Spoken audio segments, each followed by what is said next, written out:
I'm Senator James Lankford from Oklahoma. I want to get a chance to chat with you about the Every Student Succeeds Act. It's a great reform of education that completely replaces the No Child Left Behind Act.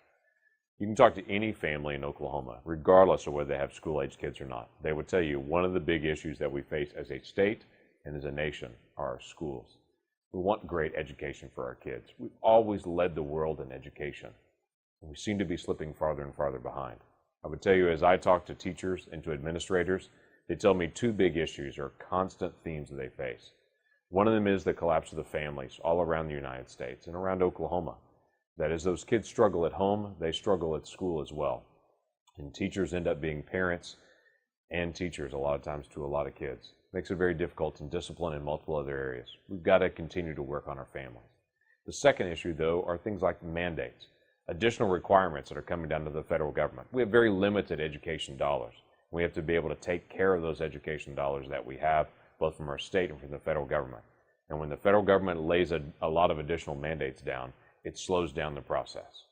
This Every Student Succeeds Act, this particular bill, as it replaces No Child Left Behind, does several revolutionary things. One is it pushes back the federal government, pushing away from a national school board, pushing control back to the local school boards, back to parents and teachers, to school administrators, and back to our state leaders. That's extremely important that we take Washington, D.C. out of our classrooms and allow us to be able to make decisions in Oklahoma. It also consolidates 49 different programs within the Department of Education.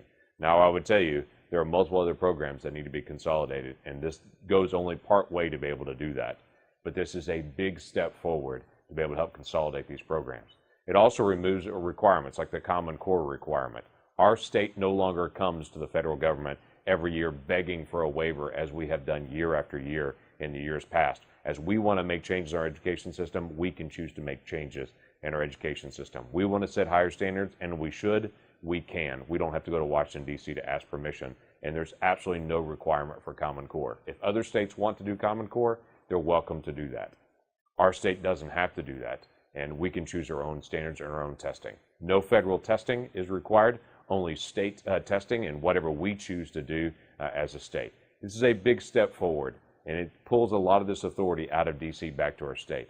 Now it's time for our state to continue to strengthen our families and continue to strengthen our own standards in the days ahead. It's a good bill. I encourage you to take a look at it at lankford.senate.gov. You can see all the details about the Every Student Succeeds Act.